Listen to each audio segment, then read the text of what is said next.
inicio a esta nueva hora de noticias por la pantalla de puranoticia.cl.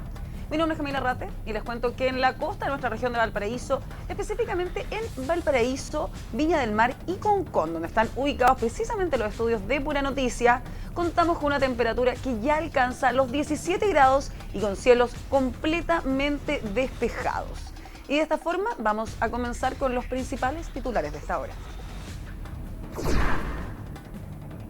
Tragedia en Hijuelas. 2 personas perdieron la vida en incendio que destruyó una vivienda en el sector rural de Rabuco.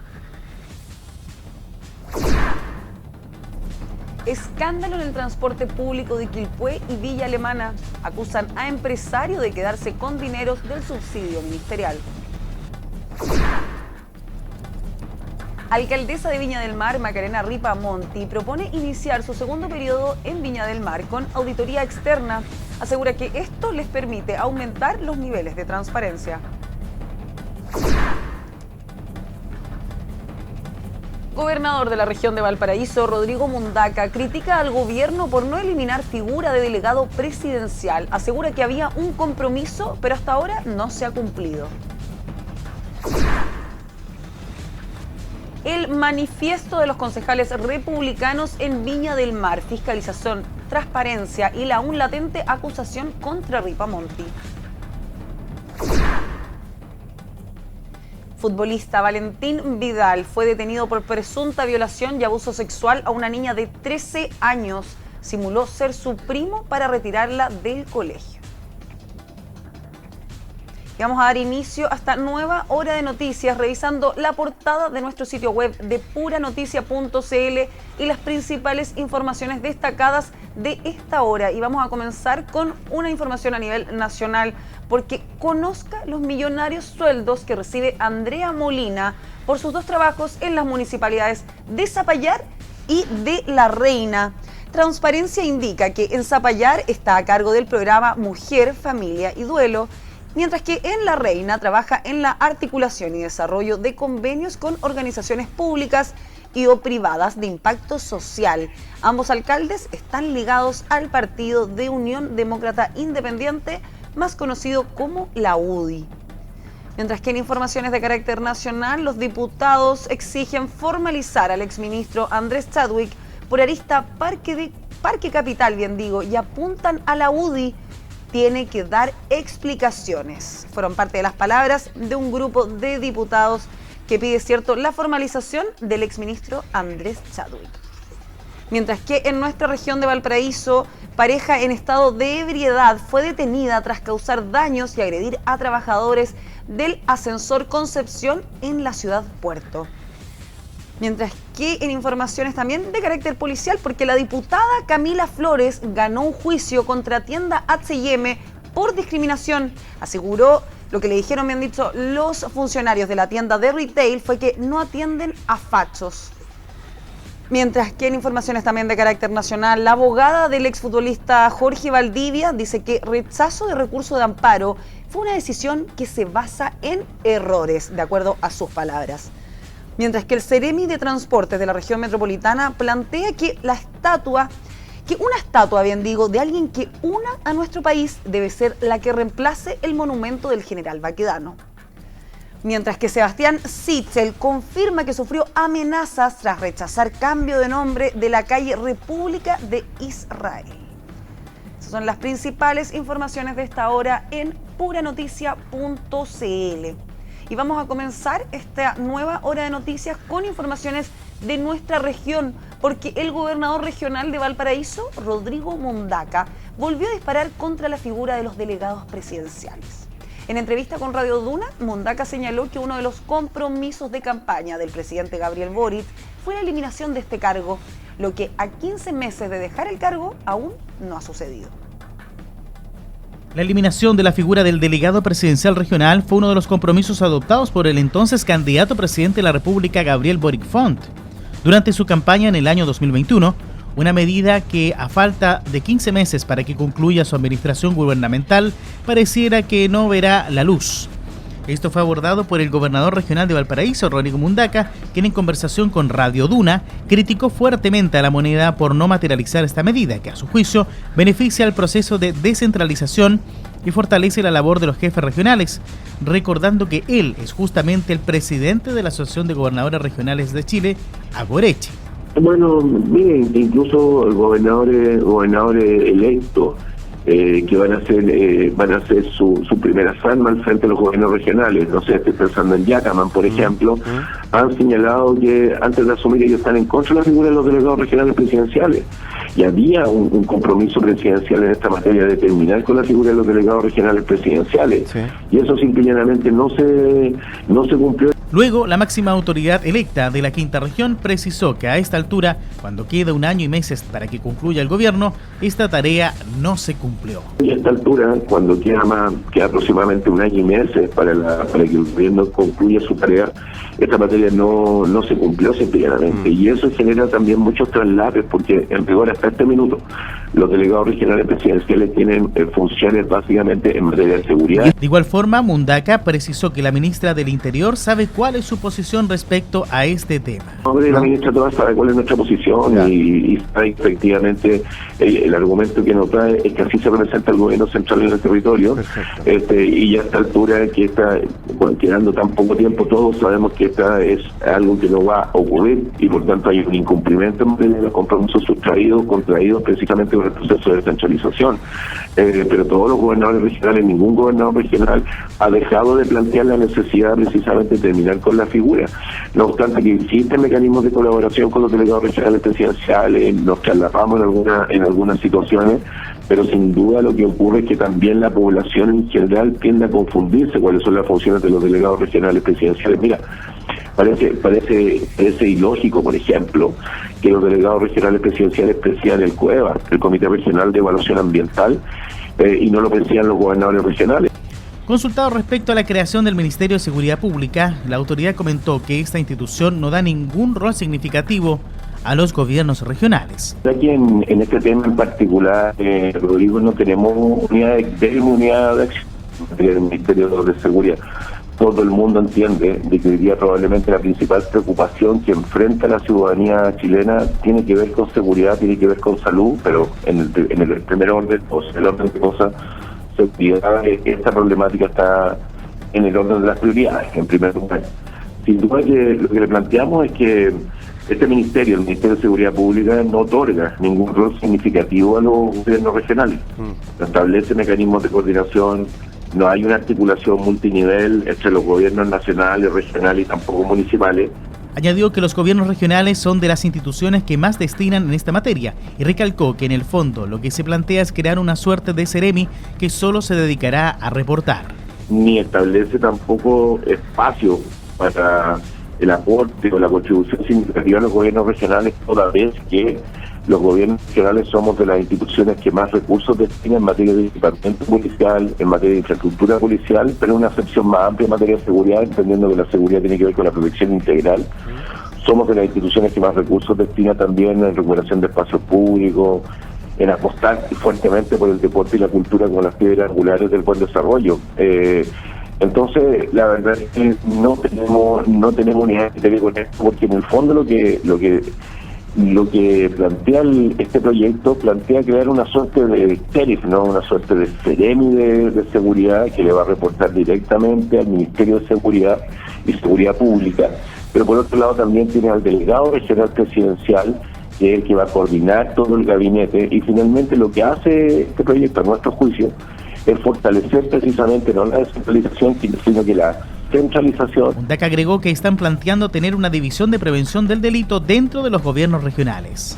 Una prevención del delito al interior de los gobiernos regionales, precisamente por lo que ya hacemos en materia de seguridad, y eso se ha continuado dilatando, eso se ha dilatado, no ha estado incorporado en el debate público desde el gobierno central, y por tanto es un tema que sigue estando pendiente. O sea, en rigor, Los gobiernos regionales ponemos muchísimos recursos en materia de seguridad, pero en la práctica no tenemos ningún tipo de coordinación general global y tampoco ningún tipo de coordinación multinivel, como ya lo dije, con el gobierno nacional, regional y los gobiernos comunales. La máxima autoridad regional recalcó que el Ministerio de Seguridad solo fortalece el centralismo.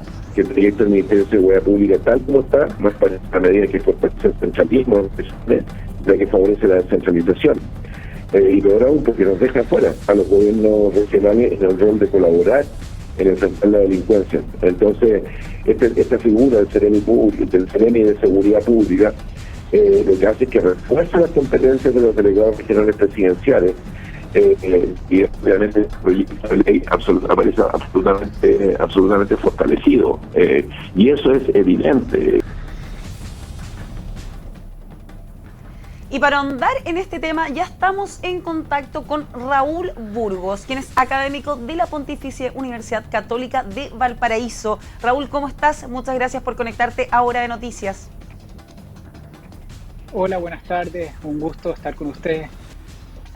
Raúl, respecto a la figura del delegado presidencial, ¿cierto? La que recordemos fue creada el año 2017. ¿Crees tú que el reclamo del gobernador de nuestra región, Rodrigo Mundaca, es válido, considerando que nuestro país es un país unitario, no un país federal? Bueno, hay que situar, ¿no?, la intervención del gobernador Mundaca también en el contexto en el que estamos, en el sentido de habiendo finalizado, ¿no?, recientemente una elección de segunda vuelta de gobernadores regionales y en particular en su caso obteniendo un triunfo destacado, obviamente eso le da un respaldo importante para que todas las intervenciones o al menos sus posiciones, podríamos decirlo, tengan una visibilidad mayor y un impacto también en términos de lo que significa el debate político en el país. Ahora, concretamente respecto a la figura del delegado presidencial, esta podríamos decirlo que fue una figura más bien intermedia, ¿no?, una solución de compromiso cuando se pensó y se profundizó el proceso de descentralización en nuestro país, porque precisamente la idea era que el gobernador regional fuese la principal autoridad en las regiones, elegido popularmente, de forma directa, y el delegado presidencial ahí quedó como una figura más intermedia, solución de compromiso, porque independientemente del signo político del gobierno, lo que observamos, ¿no?, en nuestro país hay podríamos decirlo, un espíritu centralista muy arraigado, y entonces cualquier gobierno, cualquier representante que esté en el poder ejecutivo, en fin, le cuesta mucho, ¿no?, soltar ese poder y esa representación en las regiones. ¿De qué forma le podríamos dar más atribuciones, cierto, a los gobernadores de las regiones sin pasar a llevar a la figura del delegado presidencial? Ahora, en este contexto me parece a mí que lo que debería, hacia donde deberíamos avanzar, ¿no?, porque la figura del delegado presidencial queda un poco en esta posición media intermedia y al final del día entendemos poco de qué se trata, qué es lo que hace o cuáles son las tareas que, entre comillas, desempeña, y cómo muchas veces también se topa, tal como lo mencionaba el gobernador en su intervención, ¿no?, se topa en algunas cuestiones con los gobernadores. Entonces, me parece a mí que si queremos avanzar y profundizar la descentralización en nuestro país, quizás hay que pensar en una figura distinta, y eso supone quizás también eliminar esta figura que varios actores políticos han comprometido, pero que a la larga, en términos concretos, no ocurre. Entonces, quizás esa sería una posibilidad, y obviamente reestructurar y darle mayores atribuciones también a los gobernadores regionales, que dicho sea de paso, independientemente del signo político, lo que hay que tener claro, ¿no?, es que los gobernadores regionales, por el proceso en el que son elegidos, cuentan con la legitimidad de la ciudadanía, realizan un recorrido o un despliegue territorial que es importante y que obviamente los sitúa como las figuras que tienen mayor dominio, conocimiento y mayor interacción también con la ciudadanía. El delegado presidencial, insisto en esto, queda en un espacio intermedio que más bien entorpece en algunos casos, ¿no? En algunos casos no puede llegar a entorpecer, ¿no?, podríamos decirlo, el funcionamiento adecuado de nuestra estructura política a nivel regional. Bueno, Bueno, recordemos que las palabras de Rodrigo Mundaca no solamente son como el gobernador de nuestra región de Valparaíso, sino que también Mundaca es el presidente de la Asociación de Gobernadores Regionales de nuestro país. Por eso sus palabras, por cierto, hacen tanto eco. Y él reclama efectivamente que a 15 meses de que termine el gobierno de Boric, esto fue parte de su promesa de campaña. Es que esa era una de las discusiones, ¿no? Cuando incluso esto hay que también ponerlo sobre la mesa, ¿no? Cuando atravesamos los dos procesos constituyentes, ¿no? Que sabemos cómo terminaron, pero la definición, cuál es el tipo de Estado que queremos, cuáles las atribuciones que les vamos a dar a las regiones o qué rol van a desempeñar, etcétera, etcétera. Hubo bastante discusión en esta materia y obviamente había un espíritu, un impulso al menos, de fortalecer y profundizar el proceso de descentralización en nuestro país, que ya es de larga data. Es decir, hay, por lo menos desde los años 90 hemos observado distintas iniciativas tendientes, ¿no?, a fortalecer la descentralización. La elección de los consejeros regionales de manera directa es una expresión de ella, la figura del gobernador y la elección de los gobernadores regionales también, y por lo tanto sorprende y quizás incomoda, ¿no?, que hoy día, por las razones que sean, ¿no?, quienes en algún momento estuvieron a favor de eliminar la figura del delegado presidencial, obviamente pateen un poco esa decisión. Hoy tomen la decisión de directamente no hacerlo. Exactamente, y eso es lo llamativo, y obviamente en este sentido vuelvo al punto que señalaba, ¿no? El gobernador Mundaca, en el rol que, claro, como presidente de la Asociación de Gobernadores Regionales de Chile, y también, por cierto, reconociendo su figura en la región, hace esta intervención que pone en discusión, obviamente, este compromiso de campaña que bueno, ya está zanjado aparentemente. Bueno, a 15 meses de que se termine el gobierno se ve bastante difícil que esto efectivamente tenga lugar. Raúl, bajo tu punto de vista, ¿cuáles serían las consecuencias en corto o largo plazo si es que el gobierno finalmente termina por eliminar la figura de un delegado presidencial? Mi impresión es que, claro, la eliminación del delegado, más allá, tiene dos implicancias, ¿no? O lo podemos analizar desde dos perspectivas. Una, desde el punto de vista de la significación política de lo que representa eliminar una figura que exista, ¿no? Tal como ocurre también cuando se crean nuevos ministerios o se crean ciertas institucionalidad, ¿no? Aquí ocurriría lo mismo. Entonces, bueno, ¿cómo se redistribuyen las funciones o las tareas que le competen al delegado presidencial y a quién se le asignan esas funciones, y cómo obviamente también se reconfigura, ¿no?, hasta cierto punto el presupuesto? Y obviamente un aspecto importante de esto tiene que ver, bueno, quiénes pierden poder con esto, porque al final del día el delegado presidencial también es una figura que tiene poder, y hemos visto, al menos en las últimas semanas, ¿no?, que varios delegados presidenciales renunciaron a sus cargos precisamente para poder postularse en términos a las elecciones del próximo año. Entonces, naturalmente, un espacio de visibilidad y un espacio de poder. Esa es una dimensión, ¿no? Entonces, el gobierno tiene que ser, obviamente, evaluar, ¿no?, cuál es el impacto que desde ese punto de vista les puede generar en el debate político para poder avanzar en otras materias.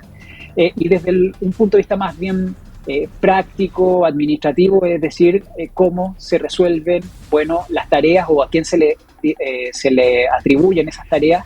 Y entonces eso no es tan fácil y requiere un trabajo, una planificación, una coordinación mayor, que requiere mucho más tiempo. Entonces es difícil hacerlo en un mes, en un año y fracción, ¿no?, que es lo que va quedando. Exacto. Y bajo tu punto de vista, ¿quiénes son los que más pierden con la eliminación de esta figura del delegado presidencial?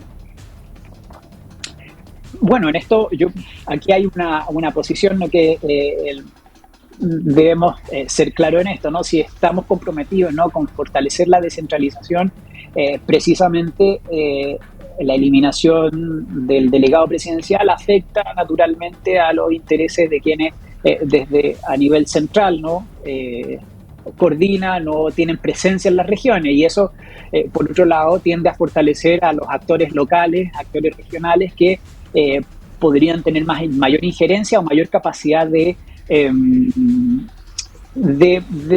interpelar a la autoridad central. Entonces, quien pierde, lógicamente, en esto serían quienes desde Santiago, pongámoslo no en términos más simbólicos, prácticos, reales en el fondo. Administran o tratan de tener presencia en las regiones para poder hacer valer también sus posiciones. Entonces, ahí esa es mi impresión, ¿no? Raúl, y por otro lado, mira, la figura de un delegado presidencial débil, como alguna vez se apuntó a la región de Valparaíso, con quien antes ocupaba este cargo, ¿no le debería dar un mayor poder quizás al gobernador? ¿No le debería ayudar? Bueno, o sea, en términos simbólicos, claro, en términos de visibilidad, que tiende a ocurrir también en la región metropolitana, ¿no? Cuando hay una figura o un gobernador con visibilidad, con capacidad de tener presencia, ¿no? Comunicacional, qué sé yo. Y claro, en algunos casos el delegado tiende a quedar disminuido o subsumido, ¿no? en esta figura, pero en términos prácticos también hay que reparar que, bueno, por más figuración que pueda tener el gobernador, hay tareas que no puede desempeñar porque las cumple el delegado presidencial. Entonces queda un poco atado de manos, ¿no? En el sentido de que puedo tener presencia, me pueden escuchar, pero al final del día quien tiene que firmar o quien tiene que tomar la decisión no soy yo, y eso es un problema y que afecta naturalmente el funcionamiento de lo que significan el conjunto de servicios que tenemos en cada una de las regiones. Raúl Burgos, analista y académico de la Pontificia Universidad Católica de Valparaíso. Raúl, agradecemos tu participación en Hora de Noticias. Muchas gracias, que estén muy bien. Gracias a ti, y de esta forma hacemos un alto comercial y ya estamos de regreso con más informaciones a través de la pantalla de puranoticia.cl. Estamos de regreso en Hora de Noticias por la señal de puranoticia.cl y vamos a continuar con una información que ya está publicada en nuestro sitio web, porque la diputada de nuestra región de Valparaíso, Camila Flores, ganó un juicio contra la tienda de retail H&M por discriminación, luego de que no la quisieran atender en el marco del estallido social con la excusa de que no atendían fachos. La Corte de Apelaciones falló a favor de la diputada Camila Flores, luego que en 2019 ingresara una denuncia contra la tienda, ¿cierto?, de retail H&M del Mall Casa Costanera por negarle la atención. La parlamentaria en ese entonces invocó a la ley Zamudio. Ahí ya lo estamos viendo en pantalla. Y quien se refirió a esto fue precisamente la parlamentaria de nuestra región, Camila Flores. Escuchemos sus palabras. He recibido con gran satisfacción el fallo de la Corte de Apelaciones, que finalmente acoge la demanda por la cual perseguí a la tienda H&M por las graves vulneraciones a mis derechos fundamentales, cuando en pleno estallido delictual, el año 2019, se negaron a atenderme en la tienda H&M del Mall Casa Costanera, aduciendo una serie de epítetos, discriminándome políticamente. Se me discriminó por ser de derecha, por representar a un sector político. Se me dijo que por eso no se me iba a atender, ni a mí, ni a los... Mal, me había puesto el titular en el pronter, pero después ya con la bajada no podía hacer más, pues bueno, y tuve que leerla de acá, pues, haya acogido por eso yo no miraba mis pretensiones y finalmente la tienda H&M me tenga que pagar, se tenga que indemnizar por los daños que me han causado, por las graves vulneraciones que tuve que vivir, para que nadie en nuestro país tenga que ser discriminado nunca más por su credo político, religioso, por su raza o por ninguna circunstancia. En Chile somos todos iguales y la ley se tiene que hacer valer, y me alegra que se esté estableciendo el Estado de Derecho, porque ya H&M no tenía derecho a hacerme lo que me hizo a mí ni a nadie. Creo que esto marca un precedente muy importante en nuestro país, para que nadie tenga que vivir la vulneración que a mí me tocó. Por lo tanto, ahora viene una etapa donde finalmente H&M va a tener que cumplir con el fallo de la Corte de Apelación. Bueno, y con las palabras de la diputada Flores vamos a seguir en nuestra región de Valparaíso, pero ahora en la provincia de Marga Marga, porque ahí se vive un verdadero escándalo debido a lo ocurrido en el sistema de transporte público en Quilpué y en Villa Alemana. Y es que el empresario Claudio Farías Monsalve ha sido acusado de quedarse con dineros del subsidio ministerial. Fueron empresarias que pusieron las micros para operar el servicio de Ferrobús Sociedad Anónima las que interpusieron una querella por los delitos de administración desleal y apropiación indebida, la que apunta contra el ingeniero que las persuadió para que dispusieran de recursos con el compromiso de que éste les transferiría el subsidio de más de 70 millones de pesos que entrega el Ministerio de Transportes. El Juzgado de Garantías de Valparaíso declaró admisible una querella criminal por los delitos de administración desleal y apropiación indebida presentada por 2 empresas dedicadas al rubro microbusero del Gran Valparaíso en contra de un ingeniero identificado como Claudio Farías Monsalve, quien se quedó con un trato directo para prestar servicios de transporte que antes realizaba la empresa FENUR Sociedad Anónima. Fue mediante 4 resoluciones extentas del año 2021 cuando el Ministerio de Transportes y Telecomunicaciones puso término, mediante cancelación, a la adjudicación de las líneas 120, 122, 123 y 125 de FENUR, operadora de la Unidad de Negocio 01 del perímetro de exclusión del Gran Valparaíso, conurbación que agrupa las comunas de Valparaíso, Viña del Mar, Concón, Quilpué y Villa Alemana. Bajo ese contexto, el 3 de febrero de 2023, el Seremi de Transportes de Valparaíso convocó a diversas empresas para que participaran de un trato directo para prestar servicios de transporte público en las líneas caducadas, siendo justamente el querellado uno de los destinatarios del convenio implementado por el gobierno. Según indica la acción judicial, a la que Puranoticia.cl accedió, Claudio Farías fue empleado durante años de FENUR, por lo que conocía al revés y al derecho el funcionamiento del sistema, además de cultivar vínculos con pequeños empresarios del rubro que prestaban servicio como operadores de transportes para la firma. Valiéndose de esta red de contactos, el querellado ubicó a estos pequeños empresarios para invitarlos a sumarse a la invitación que recibió, invocando para ello su amplia experiencia en el rubro y la confianza que tenían en él.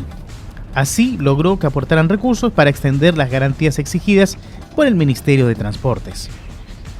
Celia Rojas Olivares es una de esas empresarias que entregó recursos, quien hoy aparece como querellante en contra de Farías, diciendo en el documento tramitado en el Juzgado de Garantía del Paraíso que nos persuadió para asociarnos de facto y aportar al sistema de nuestros microbuses, todos los cuales serían administrados por él en calidad de titular de la adjudicación que el Ministerio efectuaría en su favor. Fue el 5 de abril de 2023 cuando el Ministerio de Transportes celebró el contrato con Claudio Farías Monsalve, adjudicándole la nueva unidad de negocio número 11 bajo el nombre de Ferrobús, con buses de color blanco y franjas de color azul, que comprende las líneas C01, C02, C03 y C04, por un subsidio mensual de 70.800.000 pesos. Cabe hacer presente que esta unidad presta servicios licitados locales en Quilpué y Villa Alemana, recorridos que se les conoce también por los alimentadores con el metro. El contrato comenzó a ejecutarse el 8 de septiembre con 20 micros de propiedad de una decena de operadores de transporte que confiaron en el ingeniero de profesión, quien sería a cargo de operar el sistema, representados ante el ministerio, percibir el subsidio, rendir cuenta del mismo a los dueños de los buses y finalmente pagárselos con el descuento de 1.500.000 pesos por concepto de sus honorarios.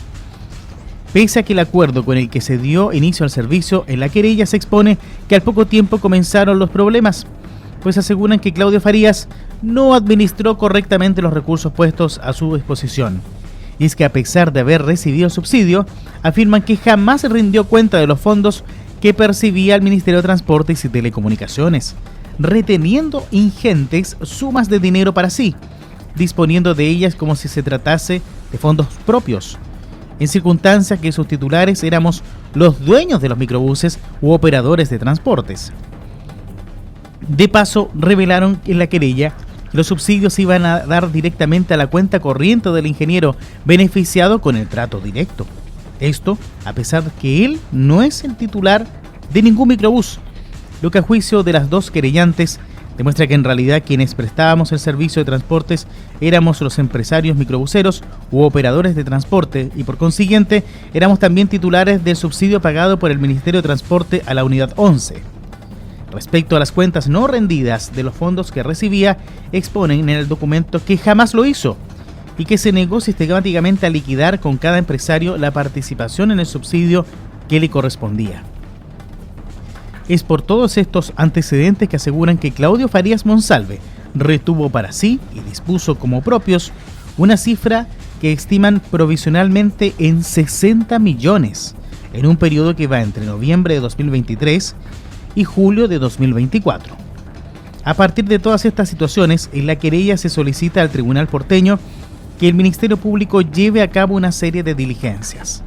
En primer lugar, despachar una orden de investigar a la Brigada de Delitos Económicos de la Policía de Investigaciones, la PDI. De igual forma, se solicita al Ministerio de Transportes para que remita el oficio número 3 de febrero de 2023 de la Seremi de Transportes, donde convocan a empresas a participar del trato directo para los servicios que prestaban las líneas caducadas. También piden el contrato de prestación de servicios el 5 de abril de 2023, el cual fue celebrado entre el Ministro de Transportes y Claudio Farías. Finalmente, se solicitan todos los subsidios pagados al ingeniero querellado entre la fecha del inicio del contrato y el 30 de junio de 2024. Bueno, y continuando con informaciones de nuestra región de Valparaíso, ahora la alcaldesa de Viña del Mar, Macarena Ripamonti, señaló que iniciará su segunda gestión al mando del municipio, realizando una auditoría externa. La jefa comunal de la ciudad Jardín expuso que el objetivo de esta medida será brindar garantías al Consejo sobre el estado de la situación de nuestra organización, la que, recordemos, asume su segundo mandato mañana viernes 6 de diciembre.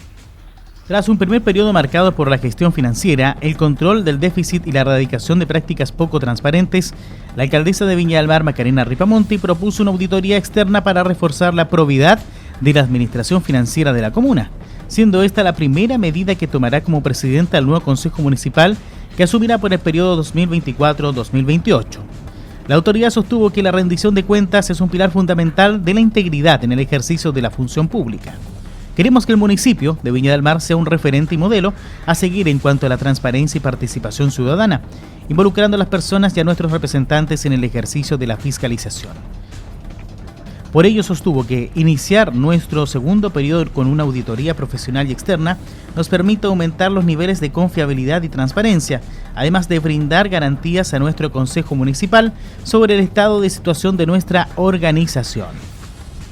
Tal como hicimos con la administración anterior, debemos examinar nuestras cuentas y mostrarlas principalmente a la ciudadanía.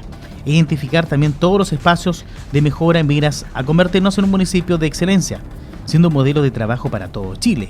Falta mucho para ello, pero ese es nuestro horizonte, subrayó.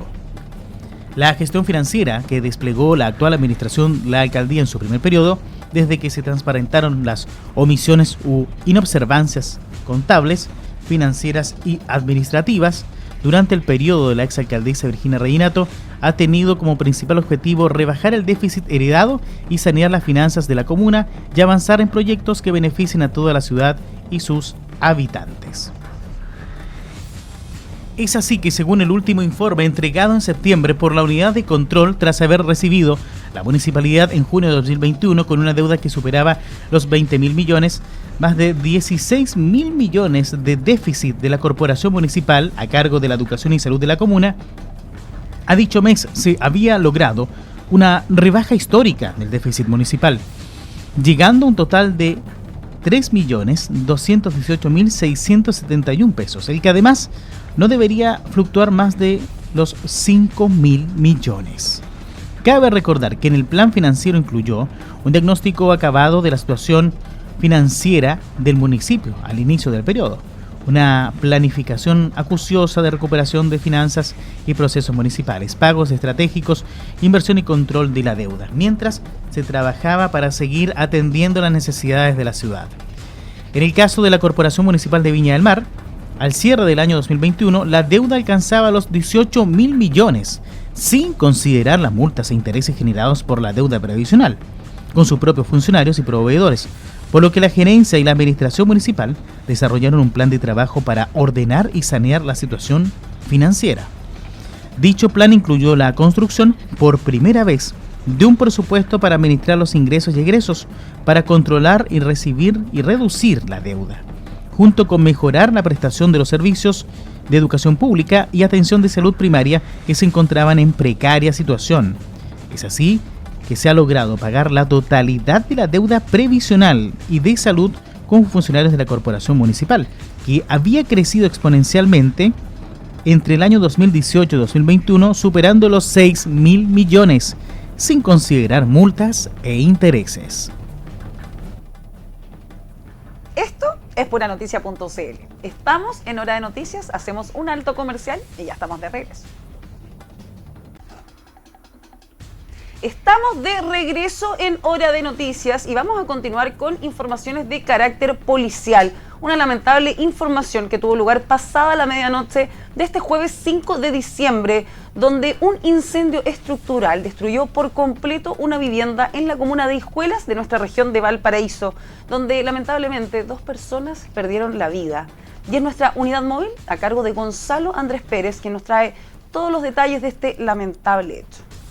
¿Qué tal? ¿Cómo les va? Vamos de inmediato a revisar información lamentable porque durante las últimas horas de la noche de este día miércoles en el sector de Rabuco, en la comuna de Hijuelas, se registró un violento incendio estructural. Vamos a ir revisando de inmediato algunas imágenes que se han viralizado en redes sociales de la violencia de este siniestro que consumió completamente una vivienda. Todo esto en la población San Esteban, en la zona de Rabuco, en esta comuna de Hijuelas. Hasta este lugar llegaron unidades de bomberos de 3 comunas, de La Calera, de Nogales y también el cuerpo de bomberos de Hijuela, para poder detener el avance de las llamas y que este siniestro no se propagara a otros puntos. Lamentablemente, por la fuerza y la intensidad de las llamas, se terminó por confirmar que 2 personas quedaron atrapadas al interior de esta vivienda. Se trata de un adulto mayor y un menor de edad, quienes no pudieron salir. El trabajo de bomberos en una primera instancia fue realizar la extinción del siniestro y luego realizar una búsqueda primaria para poder encontrar finalmente a estas personas que estaban al interior de la vivienda. La Fiscalía Local de la comuna de La Calera ha instruido el trabajo de pericias en primera instancia de los especialistas del Cuerpo de Bomberos de Hijuelas y también de la Policía de Investigaciones para poder determinar el origen y causa y también poder realizar la identificación fehacientemente de los cuerpos calcinados al interior de esta vivienda. Reiteramos, una información muy lamentable, este incendio estructural que arrasó completamente con esta vivienda de manera muy rápida a pesar del trabajo de las unidades de emergencia y también lamentablemente le quitó la vida a estas 2 personas, a un menor de edad y a un adulto mayor que se encontraban al interior de esta vivienda y que no pudieron por la fuerza de las llamas escapar desde este lugar. Vamos a estar pendientes para poder conocer el resultado de las pericias y conocer también el origen y causa de este fatal incendio en la comuna de Hijuelas. Y vamos a continuar en Hora de Noticias con informaciones de nuestro país de carácter nacional, porque el presidente de la República, Gabriel Boric, participó durante la jornada de este miércoles en el Encuentro Anual de la Industria 2024, instancia en la que propuso rebajar el impuesto de primera categoría a un 25%, además de enfatizar en la importancia de llegar a acuerdos, lo que muchas veces supone una serie de dificultades. El presidente Gabriel Boric propuso rebajar el impuesto de primera categoría a un 25%, junto con mencionar que los más ricos paguen más. Durante su intervención en el Encuentro Anual de la Industria 2024 y en respuesta al emplazamiento que hizo la presidenta de la Sociedad del Fomento Fabril, Rosario Navarro. Durante su intervención, el mandatario señaló que cuesta ponerse de acuerdo con diversas materias y apuntó a la falta de visión de futuro. Y es que cuesta ponerse de acuerdo porque prima mucho el presentismo. Y un país y sus liderazgos, en particular en los diferentes ámbitos, tienen el deber de pensar en el largo plazo y no solamente en la próxima encuesta ni en la próxima elección. Me alegra por eso reunirnos en este museo tan emblemático de Santiago Centro, que fue inaugurado al cumplirse nuestro primer centenario. Hoy nos embarga la misma convicción que un sector del país tuvo en aquel entonces, que invertir en cultura es fundamental para asentar nuestro camino al desarrollo y en la conformación de nuestra identidad nacional. Tras esto señaló que las palabras de Navarro le infunden esperanza. Las palabras de Rosario a mí por lo menos me infunden nuevas esperanzas. E independiente que a nosotros como gobierno nos quede algo más de un año, en ese año, y se lo he dicho a mis colaboradores, se trabaja hasta el último día, Y no me cabe ninguna duda que todavía tenemos muchas cosas por sacar adelante, muchísimas cosas por sacar adelante. Y quienes vengan después, quien quiera que determine el pueblo de Chile, pueda construir sobre bases institucionales también más sólidas. Boric agregó que están trabajando para reafirmar que el Estado y el sector privado son aliados para aprovechar el potencial del país. Estamos trabajando, y aprovecho este encuentro anual de la industria para reafirmar nuestra convicción de que el Estado con el sector privado somos aliados estratégicos en el cometido de aprovechar el tremendo potencial que tiene Chile. Yo se los he dicho varias veces en diferentes encuentros y lo he conversado con presidentes de otros países. Muchas veces algo en lo que se funda el crecimiento, hay un montón de variables, de regulaciones. Después me voy a referir a algunas de ellas y conversar con algo de las palabras de Rosario. Pero hay un intangible que es muy difícil de construir y muy fácil de destruir, que es la confianza. Y en Chile tenemos deterioradas las confianzas en las instituciones, en los diferentes liderazgos. El jefe de Estado recalcó que lo primero para hablar de grandes números es tener la disposición de escuchar el argumento del contrario. Entonces, lo primero para poder crecer y hablar de grandes números es tener la disposición a escuchar de mi contradictor o de quien creo que piensa distinto la mejor versión de su argumento. Recuperar también el respeto a la autoridad legítimamente investida, desde el profesor hasta un cargo electo o cualquier funcionario público. Son pequeñas cosas que quizás no se noten en el mismo momento, pero que son determinantes a la hora de que un país crezca. Y para lograr eso también son importantes otros factores, como lo decía antes, la cultura, el deporte. Agregó que es falso que a su gobierno no le importe el crecimiento y recalcó que se está trabajando para tener un Chile más justo. No me cabe ninguna duda que este objetivo que tenemos común, porque muchas veces se dice y se repite que a nosotros no nos importa el crecimiento. Falso, nos importa y mucho el crecimiento.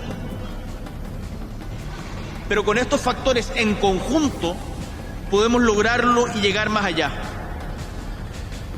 Estamos trabajando por construir un Chile más justo, que dé más bienestar a quienes menos tienen y que permita que cada persona, sin importar su lugar de nacimiento, sus condiciones sociales, pueda desarrollar sus proyectos de vida en igualdad de condiciones y oportunidades. Para poder lograr ese desarrollo más inclusivo, la protección social, la responsabilidad fiscal y el crecimiento económico deben ir de la mano. El mandatario agregó que pese a las diferencias de respuestas y al supuesto mal clima político, hay una capacidad para llegar a acuerdos. Hay muchos diagnósticos que en esto son compartidos y podemos tener en algunas cosas diferentes respuestas, pero pese a todo y al mal clima político que pareciera haber, somos también capaces de ponernos de acuerdo en cosas importantes. Lo demostramos, por ejemplo, en la ley de royalty, que hoy día beneficia de manera muy significativa y le está cambiando la vida para mejor a muchos habitantes de comunas que habían sido tradicionalmente postergadas. Lo demostramos recientemente en la ley de cumplimiento tributario, que costó mucho sacarla adelante, pero se logró. Agregó que hoy estamos con un impuesto de primera categoría de 27%, Escuchaba al presidente de la CPC, Ricardo Mewes, y a Rosario, que nos dicen 23. Nosotros hicimos una propuesta, estamos conversando prelegislativamente una propuesta, expresó el mandatario. Estamos de acuerdo con generar incentivos en inversión, donde es posible bajar el impuesto de primera categoría y hemos propuesto 25. Eso tiene que venir de la mano con un régimen alternativo para las pymes, con mayores incentivos a la inversión y también con que los más ricos paguen más, afirmó. Y con las palabras del presidente de la República, Gabriel Boric, llegamos al término de esta nueva hora de noticias. Mi nombre es Camila Ratti y los espero en una próxima oportunidad a través de la pantalla de puranoticia.cl.